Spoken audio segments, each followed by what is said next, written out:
महत्वाची बातमी, रेल्वेकडून आता या सगळ्या संदर्भात अधिकृत घोषणा झाली आहे। चुनाभट्टी इथं पाणी असल्यानं लोकल सेवा बाधित आहे।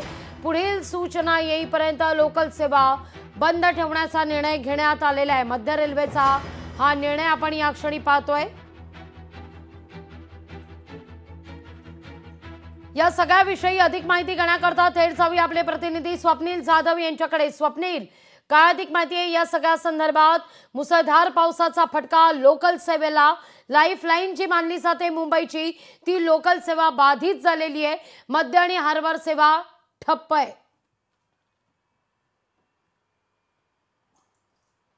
मध्य आणि हार्बर सेवा ठप्प झालेली आहे, कारण कांजूरमार्ग या ठिकाणी सुद्धा पाणी भरलेलं आहे आणि वडाळा असेल या ठिकाणी सुद्धा पाणी भरले आहे। चुनाभट्टी स्टेशन लगत सुद्धा काही ठिकाणी रुळावरती पाणी आलं असल्यामुळे मध्य रेल्वेने जे आहे ते हार्बर मार्गावरची जी वाहतूक, रेल्वे वाहतूक आहे ती बंद ठेवण्याचा निर्णय घेतलेला आहे।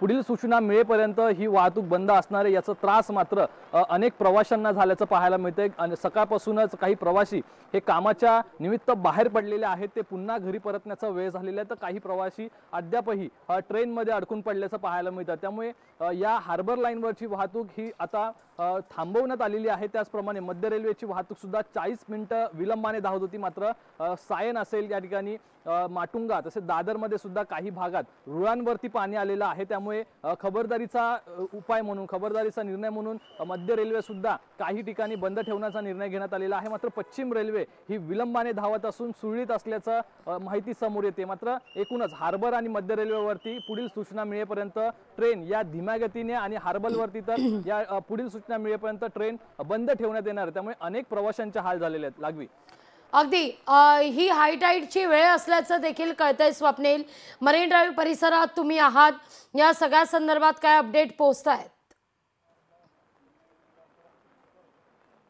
नक्कीच हाय टाईडची वेळ आहे आणि एकूणच मोठमोठ्या लाटा आपण बघतोय समुद्रामध्ये उसळत आहेत। समुद्र हा खवळलेला आहे, कारण कालपासून सलग मुंबईमध्ये पाऊस पडतोय। कमी दाबाचा पट्टा हा समुद्रात सुद्धा निर्माण झालेला आहे, जो गुजरातच्या दिशेने सरकतोय। त्यामुळे मुंबई लगत असलेल्या किनारपट्ट्यांवरती हाय अलर्ट जारी करण्यात आलेला आहे। पोलीस सुद्धा तैनात करण्यात आलेले आहे। पण किनारपट्टीवर जर पाहिलं तर या ठिकाणी पोलीस पाहायला मिळतात। गेटवे ऑफ इंडिया मधील हे दृश्य आहे। गेटवे ऑफ इंडियाच्या इथे मगाशी ही लाटा 3 ते 4 इंचच्या उसळत होत्या। आता सुद्धा या ठिकाणी पोलीस गस्त आहे।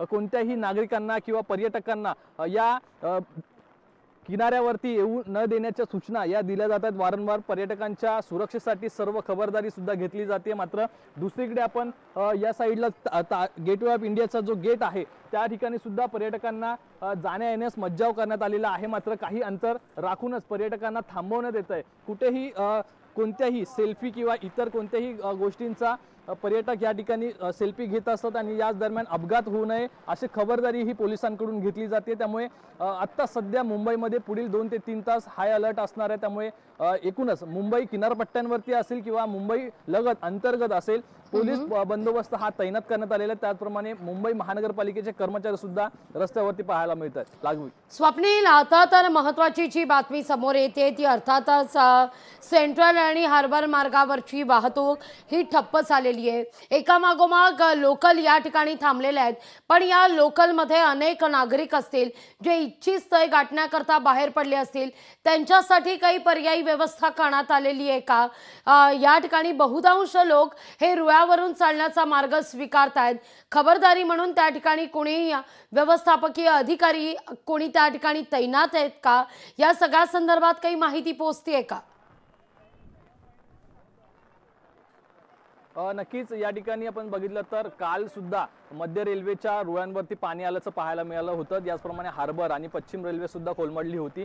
याचा खबरदारीचा उपाय म्हणून आज ठिकाणी जे रेल्वे प्रशासन असेल यांच्याकडून अनेक प्रयत्न करण्यात आलेले आहेत। काही उपाययोजना सुद्धा करण्यात आलेल्या आहेत। कल्वर्ट्स ओपन करण्यात आलेले आहेत। काही ठिकाणी पाणी विसर्ग करण्यात येतोय, तर काही ठिकाणी पंप जे आहेत ते कार्यान्वित करण्यात आलेले आहेत। मात्र सकाळपासूनच मध्य रेल्वे असेल किंवा पश्चिम रेल्वे असेल या ठिकाणी ज्या सखल भागामध्ये पाणी साचलेलं आहे त्या ठिकाणी मध्य रेल्वेचे कर्मचारी जे कामगार आहेत ते सुद्धा उभं करण्यात आले होते। काही रेल्वे रुळांवरती हे कामगार उभे होते, जेणेकरून ज्या ठिकाणी पाणी साचलेलं आहे त्या ठिकाणचा जर रस्ता दाखवण्याचा प्रयत्न हे कामगार करत आहेत। त्यास आज सुद्धा काही रेल्वे कर्मचारी जे आहेत ते रेल्वे रुळांवरती कार्यरत आहेत। ज्या ठिकाणी पाणी साचलेलं आहे तिथे कोणतीही हानी होऊ नये किंवा कोणतीही घटना घडू नये याची काळजी घेतली जाते। दरम्यान जे ट्रेन या पटरीवरती एका मागोमाग उभे आहेत त्यात सुद्धा अनेक प्रवासी अडकून पडलेले आहेत। त्या प्रवाशांना वाट दाखवण्याचं काम या रेल्वे अगदी स्वप्नील, माफ करा काही सेकंद तुम्हाला थांबवते।